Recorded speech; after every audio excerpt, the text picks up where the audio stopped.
कौन सी स्त्री के भाग्य में पुत्र नहीं होता है। एक बार माता लक्ष्मी क्षीर सागर में भगवान विष्णु के पैर दबा रही थी। तो पैर दबाते हुए माता लक्ष्मी ने भगवान विष्णु से कहा, हे प्रभु, आज मेरे मन में 3 प्रश्न उठ रहे हैं।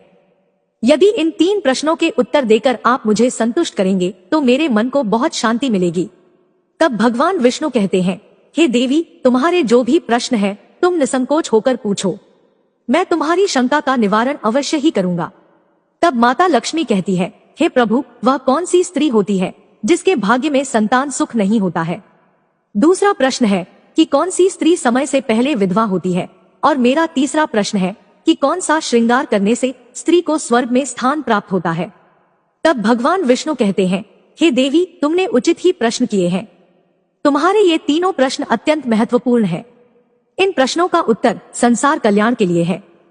जो भी मनुष्य इन्हें ध्यान से सुनता है उसे पृथ्वी लोक पर संपूर्ण सुख प्राप्त होते हैं और मृत्यु के बाद उसे मेरे लोक की प्राप्ति होती है।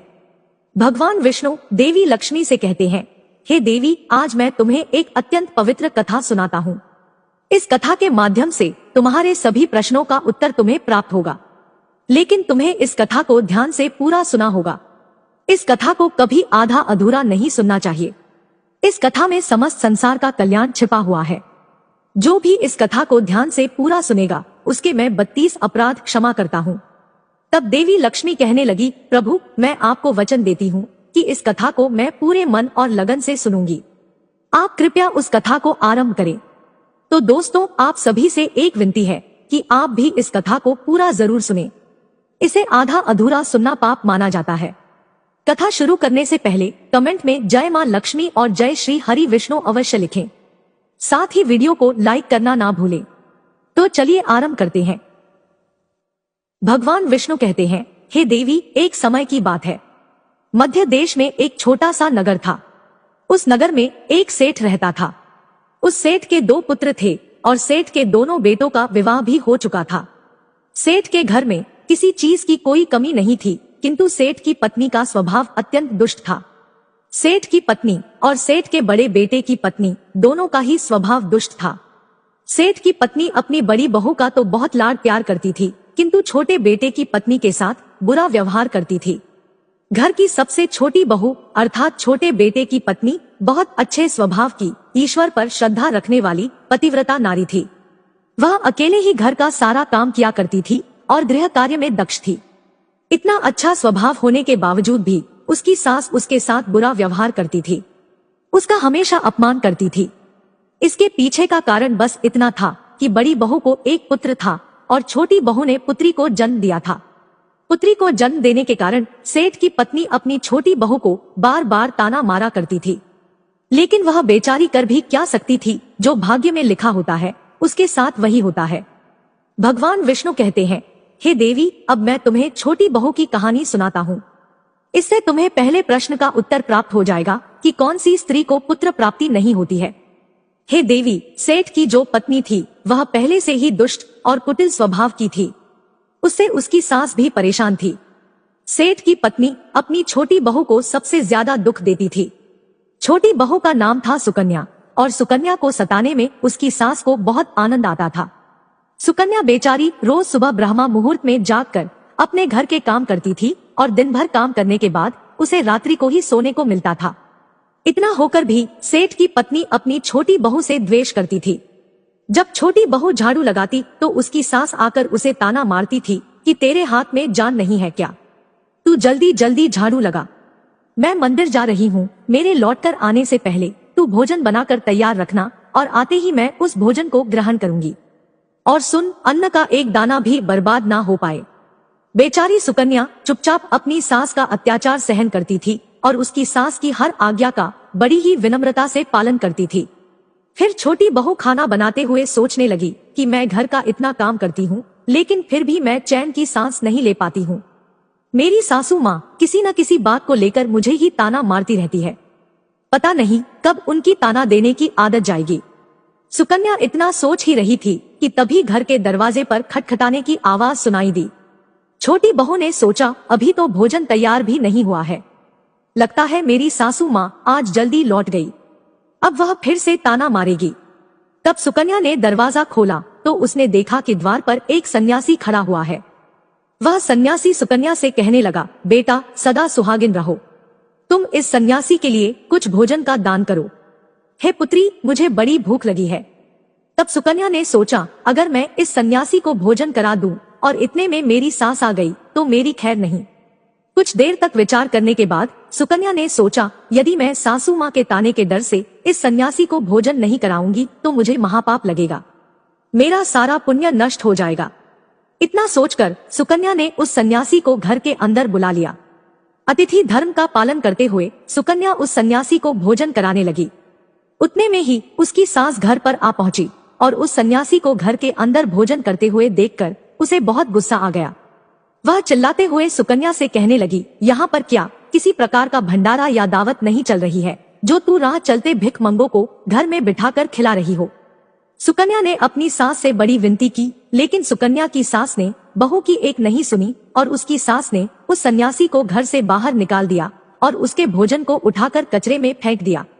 उसके बाद वह सास सुकन्या पर गुस्सा करने लगी, अरे दुष्ट औरत, मैंने तुझे कहा था कि अन्न का एक दाना भी बर्बाद नहीं होना चाहिए, लेकिन तूने क्या किया, उस भिखमंगे को इतना सारा भोजन दे दिया। सुकन्या डरते डरते बोली, सासू माँ, मैंने सन्यासी को अपने हिस्से का भोजन दिया है, इसमें आखिर इतना गुस्सा होने की क्या बात है। द्वार पर आए अतिथियों को कभी खाली हाथ नहीं भेजते हैं, ऐसा शास्त्र कहते हैं। फिर सुकन्या की सास ने उसे बहुत डांटा। दोनों के बीच कई देर तक बहस हुई और सुकन्या के दुष्ट सास ने गुस्से में आकर सुकन्या को धक्के मारकर घर से बाहर निकाल दिया और घर का दरवाजा बंद कर दिया।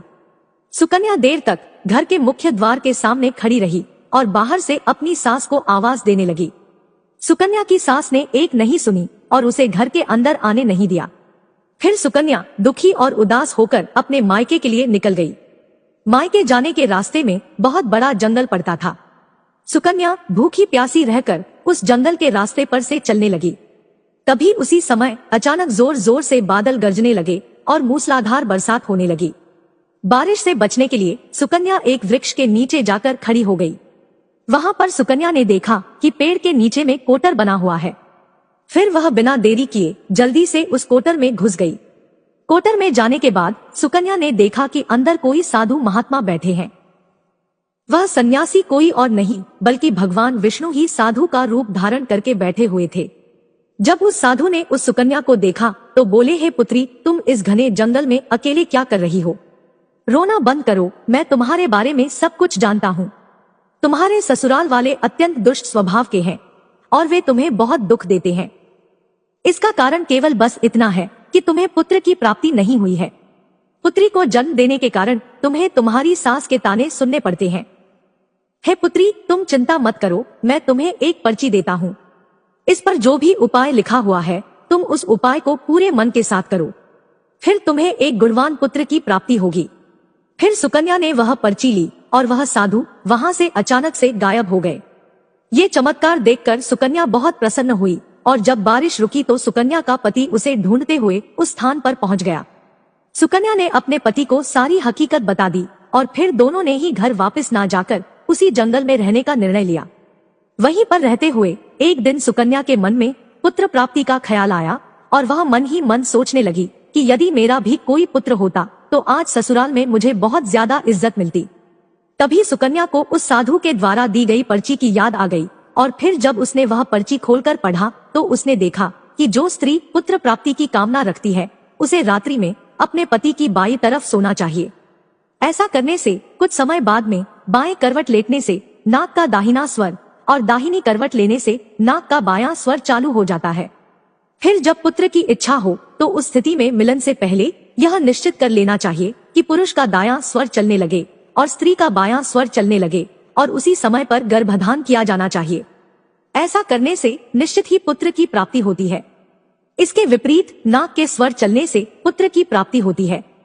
उस पर्ची में आगे लिखा हुआ था कि मासिक धर्म शुरू होने के बाद पहले 4 दिनों में पुरुष के साथ मिलन करने से पुरुष को रगड़ता प्राप्त हो जाता है और 5वीं रात्रि में मिलन करने से पुत्र की प्राप्ति होती है तथा 6ठी रात्रि में मिलन करने से पुत्र रत्न की प्राप्ति होती है। 7वीं रात्रि में मिलन करने से बंध्या पुत्री होती है। 8वीं रात्रि में मिलन करने से बलशाली पुत्र की प्राप्ति होती है। 9वीं रात्रि में मिलन करने से सुंदर कन्या की प्राप्ति होती है तथा 10वीं रात्रि में मिलन करने से विद्वान और अति श्रेष्ठ पुत्र की प्राप्ति होती है। 11वीं रात्रि में मिलन करने से सुंदर आचरण वाली कन्या प्राप्त होती है। 12वीं रात्रि में मिलन करने से गुणवान पुत्र होता है। 13वीं रात्रि में मिलन करने से लक्ष्मी स्वरूपा पुत्री होती है। 14वीं रात्रि में मिलन करने से गुणवान, बुद्धिमान तथा बलवान पुत्र होता है। फिर सुकन्या ने मासिक धर्म के बाद 14वीं रात्रि में अपने पति के साथ मिलन किया और उसके बाद गर्भ धारण किया। फिर दूसरे दिन सुकन्या का पति जंगल में लकड़ी काटने के लिए चला गया और सुकन्या घर पर पड़ी रही। फिर अचानक से तेज तूफान आया और सुकन्या की झोपड़ी उड़ गई। फिर सुकन्या दौड़ती हुई उसी पेड़ के कोटर में जाकर रुक गई जहां पर उसे वह साधु मिला था। सुकन्या वहां अपने पति की राह देख रही थी कि अचानक वहां पर 2 राक्षसी आ गई। वह राक्षसी अत्यंत मायावी थी। फिर उन्होंने उस कोटर के साथ पेड़ को उड़ाकर एक ऐसे स्थान पर चली गई जहां पर बहुत सारा सोना था। जब सुकन्या ने यह दृश्य देखा तो वह चौंक गई। सुकन्या पेड़ के कोटर में छिपी रही। जब वह राक्षसी भोजन की तलाश में गई तो सुकन्या ने उस स्थान पर से बहुत सारा सोना उठा लिया और उसे कोटर में भर लिया। जब वह राक्षसी लौट आई तो फिर से पेड़ पर बैठकर वे उस पेड़ को उड़ाकर उसी जंगल में आ गई। राक्षसियों के जाने के बाद सुकन्या वह सारा सोना लेकर अपने पति के पास चली गई और उसे वह सारा सोना दे दिया। फिर पति और सुकन्या दोनों अपने ससुराल को लौट गए। वहां जाकर उसने अपनी सास को वह सोना दे दिया और सारी हकीकत बता दी, जिसे सुनकर उसकी सास को बहुत गुस्सा आया और बोलने लगी, अरे मूर्ख औरत, तू बस इतना ही सोना लेकर आ गई। इतने सोने से क्या होगा? मैं होती तो बहुत सारा सोना लेकर आ जाती। फिर उसकी सास भी उस जंगल के कोटर में जाकर छिप गई और राक्षसियों की राह देखने लगी। तभी वह 2 राक्षसी वहां पर आई और फिर उन्होंने उस कोटर को उड़ाकर एक बर्फीले पहाड़ पर ले गई। ये देख सास बहुत क्रोधित हो गई और बोलने लगी, ये कहाँ लेकर आई है? यहाँ तो बस बर्फ और मिट्टी है। तभी उन राक्षसियों ने उसकी आवाज सुनी और देखा तो एक बूढ़ी औरत पेड़ के कोटर में छिपकर बैठी है। फिर उन्होंने उस सास को बाहर निकाला और उस बर्फीले पहाड़ पर फेंक दिया। जमीन पर गिरते ही उसकी मौत हो गई। इधर सुकन्या बड़े आनंद के साथ रह रही थी, लेकिन सुकन्या की सास कभी नहीं लौटी। तो सुकन्या ने जाकर उस कोटर में देखा तो वहां पर उसकी सास नहीं थी। उसे समझ में आ गया कि लालच के कारण उसकी सास की मृत्यु हो गई। भगवान विष्णु कहते हैं, हे लक्ष्मी, जिस स्त्री को पुत्र प्राप्ति की कामना है उसे मैंने सुकन्या को दी हुई पर्ची में बताए गए उपाय जरूर करने चाहिए। तुम्हारा दूसरा प्रश्न यह था कि किस कारण से स्त्री जल्दी विधवा होती है। तो जो स्त्री अत्यधिक लालच करती है वह स्त्री जल्दी विधवा होती है, और जो स्त्री चरित्र का गहना पहनती है उसे मृत्यु के पश्चात स्वर्ग की प्राप्ति होती है। एक स्त्री को अपने चरित्र का त्याग कभी नहीं करना चाहिए। तो दोस्तों, इस प्रकार से भगवान